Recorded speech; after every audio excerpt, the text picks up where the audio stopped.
મોરબી મહાનગરપાલિકાની ચૂંટણી પહેલા રાજકીય માહોલ તંગ બન્યો છે। દેવાભાઈ અવાડિયા અને કાંતિલાલ અમૃતિયા વચ્ચે જાહેર મંચ પરથી તીખી બોલાચાલી થતા રાજકારણમાં ગરમાવો વધી ગયો છે।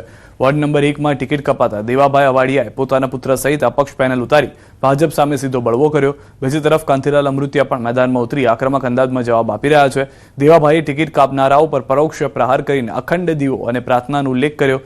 દેવાભાઈ અવાડિયાએ પોતાના વોર્ડમાં એક સભાને સંબોધિત કરતા પોતાની હૈયા વરાળ ઠાલવી। મોરબીમાં કાંતિ અમૃતિયાનો જવાબ આપ્યો અને અખંડ દીવામાં હરામનું ઘી તાકાત હોય તો બંદૂક લઈને આવો।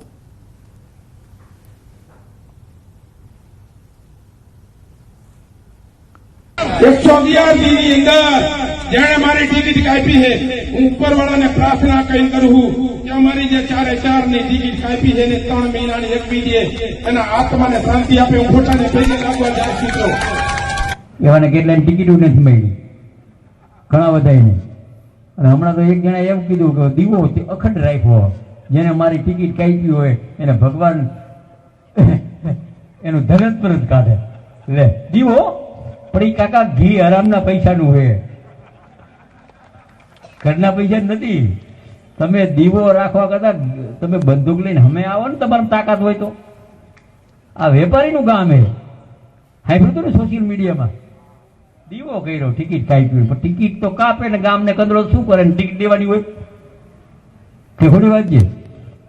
અને ગામને સારામાં સારા 19 જ્ઞાતિને ટિકિટ આપી, હું કોઈ જ્ઞાતિવાદ। सांसद मितेश पटेल धमकी पर खुलासामां पण धमकीनो सूर जोवा मळ्यो। कांग्रेस उम्मीदवार जीते तो ग्रांट नहीं आपीए, आंकलवनो विकास करीशुं। मितेश पटेलनुं आ निवेदन आंकलवमां पोते ग्रांट वापरी होवानुं गाणुं गायुं। आणंदना आंकलव खाते चूंटणी प्रचारमां सांसदे चीमकी आपी। मितेश पटेले कह्युं के कांग्रेसनो उम्मीदवार जीते तो 1 पण रूपियानी ग्रांट नहीं आपीए। जो के सफाई आपता पण मितेश पटेले पोतानी वात जाणे वळगी रह्या होय तेवो घाट जोवा मळ्यो।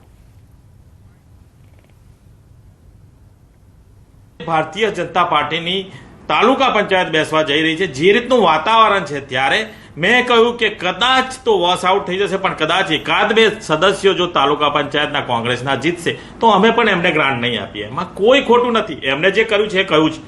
परंतु हूँ आजे पण कहूं छुं कि जे तालुका पंचायत त्यांनी छे एने अमे विकासथी वंचित नहीं राखीए। तो जे सौथी पहेला निवेदन आप्युं हतुं, ज्यारबाद आ स्पष्टता करी छे, ते निवेदन शुं हतुं ते पण संभळाव्या।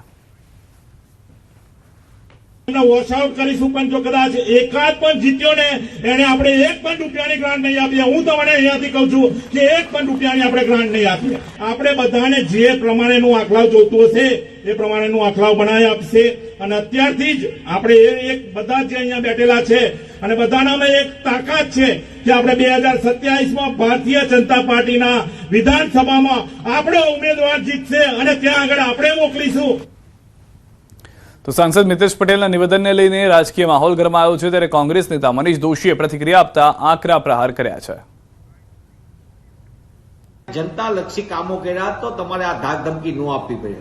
जे रीतनुं एमनुं निवेदन आव्युं छे, निवेदन गैरबंधारणीय छे अने साथे साथे लोकतंत्रमां आवा निवेदननुं कोई स्थान न होई शके। कारण के ग्रांट ए भाजपाना सांसद होय, धारासभ्य होय के अन्य लोको होय एमना खिस्सामांथी नथी आपता, प्रजा टेक्स भरे छे। वापी महानगरपालिकाની ચૂંટણીનો પ્રચાર પૂરજોશમાં ચાલી રહ્યો છે। ભાજપ અને કોંગ્રેસ બંને પક્ષો દ્વારા ઘર ઘર પહોંચી અને મતદારોને રીઝવવા પ્રયાસ કરી રહ્યા છે। એવા સમયમાં વાપી મહાનગરપાલિકાના વોર્ડ નંબર 11માં કોંગ્રેસની પેનલના ઉમેદવારના લાગેલા બેનરો ફાડી નાખવાની ઘટના બની છે। વોર્ડ નંબર 11ના વિસ્તારમાં ભાજપ અને કોંગ્રેસ બંને પક્ષો દ્વારા બેનરો લગાવી અને પ્રચાર કરવામાં આવી રહ્યો છે। જો કે કોઈ અસામાજિક તત્વોએ આ વિસ્તારમાં લગાવેલા કોંગ્રેસના બેનરોને ફાડી નાખતા મુદ્દો ચર્ચાનું કેન્દ્ર બન્યો છે। જે વિસ્તારોમાં બેનરો ફાટેલા છે તે વિસ્તારમાં કોંગ્રેસના ઉમેદવારો અને અગ્રણીઓએ મુલાકાત લઈ અને કોંગ્રેસ પેનલના બેનર ફાડનારને શોધી તેમના વિરુદ્ધ કડક અને કાયદેસરની કાર્યવાહી કરવામાં આવે તેવી માંગ કરવામાં આવી રહી છે। આ લોકો જે કરી રહ્યા છે એમની હાથે ખરેખર મતલબમાં કડકથી કડક તંત્રને એમ અપીલ કરું છું કે તંત્ર આવા લોકોને કાર્યવાહી કડક રીતે કરે અને આ રીતે મતલબમાં ગંદી રાજનીતિ નથી રમાય। આ ઓલરેડી ઇલેક્શન છે, ઇલેક્શન એટલે સિલેક્શન કહેવાય। જે પબ્લિક જનતા જેને સિલેક્ટ કરે એને સિલેક્ટ કરે, પણ આ મતલબમાં મને એવું લાગી રહ્યું છે કે મતલબ એ લોકોને ડર પેસી ગયો છે કે હારનો। આ તરફ સુરેન્દ્રનગર મનપાની ચૂંટણીમાં કોંગ્રેસ અને ભાજપ બંને પક્ષો ચૂંટણી જીતવા માટે એડીચોટીનું જોર લગાવી રહ્યા છે. અહીં છેલ્લા 10 વર્ષથી ભાજપનું શાસન છે, તેમ છતાં પ્રાથમિક સુવિધા મળતી ન હોવાનો સ્થાનિકોનો આક્ષેપ અને રોષ છે. સુરેન્દ્રનગર પાલિકા અને મહાનગરપાલિકાનો દરજ્જો મળ્યા બાદ પ્રથમ ચૂંટણી યોજવા જઈ રહી છે, ત્યારે મનપાની કુલ 13 વોર્ડમાં 52 બેઠકો માટે ચૂંટણી યોજાશે. મનપામાં સમાવેશ થયા બાદ પણ ખેરાળી અને માળોદ બંને ગામો પાકા રસ્તા, પીવાનું શુદ્ધ પાણી જેવી પ્રાથમિક સુવિધાથી આજે પણ વંચિત હોવાથી નવા જૂની થવાના એંધાણ વર્તાઈ રહ્યા છે. આ જો બધું ખાડા ખડિયા છે, આમાં પાણી ભરાય છે, અમારે બધું જોવાનું નહીં. તમે દર વખતે મત લેવા આવો છો તો એટલું કામ ન કરાય તમારે? કેટલા વર્ષથી આવી રહ્યો? કેટલા અમે થઈ ગયા 18-19 વર્ષથી રહી છે. કેટલા વર્ષોથી આવી તકલીફ છે? આ કેટલાય વર્ષથી છે. મતદાન કેવી રીતે કરવું અને અમારી જે મેનિફેસ્ટો છે એની જાણ કરી છે. એટલે નવા ગામો ભળ્યા છે એમાં, અને જે સુરેન્દ્રનગર શહેરનો વિસ્તાર છે ત્યાં લોકોનો મિજાજ જોતા અત્યારે એવું લાગી રહ્યું છે કે અમે 100% જીતશું. રતનપુરની અંદર ઘણા ટાઈમથી ભાજપની પેનલ આવે છે, લગભગ 10 વર્ષથી પેનલ ટુ પેનલ બધા એમને જીતાડ્યા છે, ખૂબ મતદાન કર્યું છે, પણ હજી સુધી જેવો રતનપુરનો જોયો તેવો વિકાસ થયો નથી. તો હવે બધાનો એવું છે કે ભાઈ આ વખતે થોડું કોઈ પણ પરિવર્તન કરવું અને નવું કોઈ પણ પક્ષ લાવો તો જેનાથી કરી અને થોડા કામો થાય. વડોદરામાં ચૂંટણીનો માહોલ ચરમસીમાએ છે. વોર્ડ નંબર 3ના લોકોનો આક્રમક મિજાજ સામે આવ્યો. પહેલા સુવિધા આપો, પછી વોટ માંગવા આવજોના બેનર લાગ્યા. જલારામનગર, સિદ્ધાર્થ બંગલો સહિતના લોકો પૂરથી છે પરેશાન. વિશ્વામિત્રી કાંઠે વિસ્તાર આવેલો હોવાથી દર વર્ષે આવે છે પૂર. રોડ, રસ્તા, ગટર, પાણી સહિતની પ્રાથમિક સુવિધા ન હોવાનો લોકોનો આરોપ છે. તેવામાં ભાજપ ઉમેદવાર પંકજ તડવીએ કહ્યું કે અમે લોકોના પડખે છીએ, અને કોંગ્રેસ ઉમેદવાર કીર્તિ રાવલે કહ્યું લોકો હવે સહન નહીં કરે.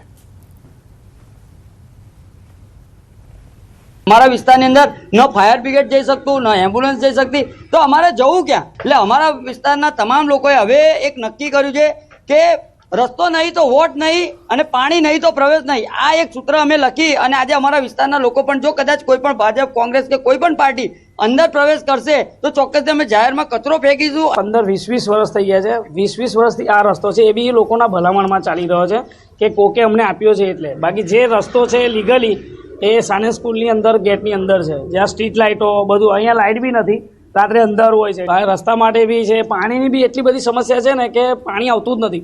રાત્રે સમજો કે 2-3 વાગે ઊભા રહીને પાણી ભરવા માટે ઊભું રહેવું પડે છે કે ભાઈ રાત્રે આવે કે બધી જગ્યા પર બંધ હોય તો ત્યાં આગળ અમારા નળમાં પાણી આવે. બાકી આમ જે પાણીનો ટાઈમિંગ છે એ ટાઈમિંગમાં તો પાણીનું કોઈ ઠેકાણું જ નહીં હોતું. વોર્ડ નંબર 3 એક એવો વિસ્તાર છે કે જ્યાં 3 બાજુથી વિશ્વામિત્રીથી અમે ઘેરાયેલા છીએ, અને સૌથી વધારે પાણી જ્યારે આવવાનું શરૂઆત થાય તો ન્યૂઝ અને મીડિયા મારફત એ જ ખબર પડે કે જલારામનગર ડૂબી ગયું છે. એટલે અમે બધા હાઈ એલર્ટ ઉપર આવી જઈએ. એટલે હવે એમના વારે આવ્યા છીએ અમે. હવે નહીં, બહુ થઈ ગયું, હવે નહીં. કોઈક જગ્યાએ એવું હોય, કોઈક ને કોઈક કારણથી કોઈક નાની મોટી ભૂલ થાય તો એનો મતલબ એવો નથી કે એ કામ આપણે અટકાવ્યું છે કે રહી ગયું છે. અમે અને પાછલી ટર્મમાં બી જે કામો કદાચ કોઈક રહી ગયા હશે, મૂક્યા હશે, પણ કોઈક આપણી પ્રક્રિયા લાંબી છે તો કોઈક કામો રહી ગયા હશે, તો એ બી અમે જ્યારે 28 તારીખ પછી અમે જ્યારે આવીશું ત્યારે એ કાર્યો પણ અમે પૂરા કરવાની બાંહેધરી આપીએ છીએ. તો સ્થાનિક સ્વરાજની ચૂંટણી નજીક આવતા નેતાઓ પોતાના ઉમેદવારોને જીતાડવા માટે ગામડા અને શહેરોમાં મતદારો વચ્ચે પહોંચી રહ્યા છે. ત્યારે નર્મદાના રાજપીપળાના વોર્ડ નંબર 6માં એક અનોખા દ્રશ્ય સામે આવ્યા. અહીંના રહીશોએ બેનર લગાવીને ભાજપ સિવાય અન્ય કોઈ પણ પક્ષના નેતાઓને પ્રવેશ ન આપવા જાહેરાત કરી. સ્થાનિકોનું કહેવું છે કે તેમના વિસ્તારમાં ભાજપે વિકાસ કર્યો છે અને વિસ્તારની એકતા જાળવવા તેઓ આ નિર્ણય લઈ ચૂક્યા છે. તેઓનો આક્ષેપ છે કે અન્ય પક્ષો લોભ લાલચ આપીને એકતા ભંગ કરવાનો પ્રયાસ કરી રહ્યા છે. આ અનોખા બેનર બાદ રાજપીપળા શહેરમાં લોકોમાં કુતૂહલ અને ચર્ચાનો માહોલ સર્જાયો છે.